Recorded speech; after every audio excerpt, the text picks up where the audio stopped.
Morning, কেমন আছো সবাই? আশা করি তোমরা সবাই খুব ভালো আছো, সুস্থ আছো। আমরাও ভালো আছি, সুস্থ আছি। আবার সেই পুরনো রুটিন, অনেক দিন পর সিনটি স্কুল গেল।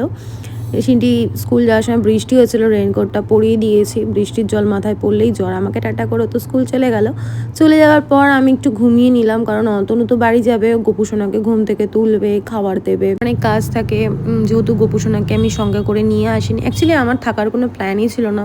আমি এসছিলাম যে রাত্রেবেলা বাড়ি চলে যাব, কিন্তু মা বললো শরীরটা ভালো নেই, দিদিরও পাটা ভেঙে গেছে, রান্না যেহেতু মা করেই পাঠাচ্ছে, তো বললো কদিন থেকেই যা।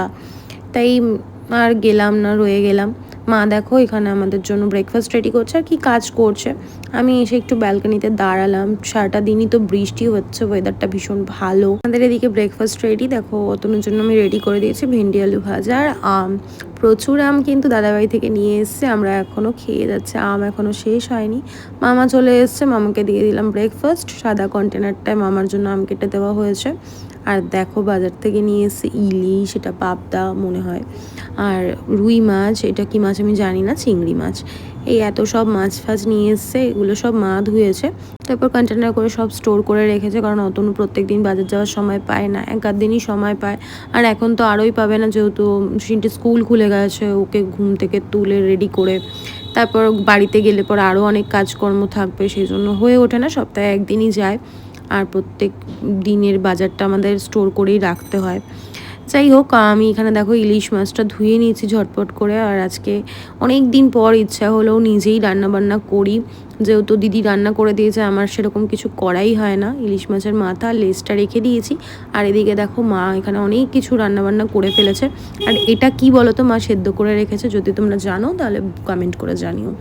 আর আমি এখানে ইলিশ মাছের তেলটা ভেজে নিচ্ছি, মা ওদিকে মশলা করছে, ওখানে সর্ষে আর পোস্ত বাটা হচ্ছে। আমার মিক্সি থাকে, দাঁড়াও তোমাদেরকে দেখাচ্ছি মিক্সিটার কি অবস্থা। মা মিক্সি ইউজ করবে না, ও শিলনোড়াতেই বাটবে। আমার মা শিলনোড়ায় মশলা করলে বলে যে খুব টেস্টি হয়, অ্যাকচুয়ালি তাই, যে শিলনোড়ায় মশলা করলে খাবারের টেস্ট অনেক গুণ বেড়ে যায়, যেখানে মিক্সিতে মশলা করলে সেই টেস্টটা পাওয়া যায় না। মা যতই কষ্ট হোক শিলনোড়াতেই মশলা করবে। আর কি বলো তো, আমরা না সর্ষেটা শুধু খেতে পারি না, একটু পোস্ত মিশিয়ে। আর মিক্সিটাকে দেখেছো কি সুন্দর ঢাকা দিয়ে রেখে দিয়েছে সাজিয়ে গুছিয়ে। আর এখানে আমি মাছে মশলা মাখি, কড়াইতে একটু সর্ষের তেল দিয়ে মশলা মাখিয়ে রাখা মাছগুলো তেলের মধ্যে দিয়ে স্টিমে দিয়ে দিয়েছিলাম। আর সত্যি বলতে মাছটা না ভীষণ টেস্টি হয়েছিল, নিজে রান্না করে বলছি না, মা অতনু সবাই বলেছে। আর মা এখানে কাঁঠাল ছাড়াচ্ছে, দেখো কত কিছু হয়েছে। এখানে শাক হয়েছে, মাছের তেল, কাঁকরোল ভাজা, নিম বেগুন, খারকোল পাতা বাটা, ইলিশ মাছ। আমরা সবাই একসাথে লাঞ্চ করলাম। তারপর ঘুম থেকে উঠে সিনটি সন্ধেটা দিয়ে দিল।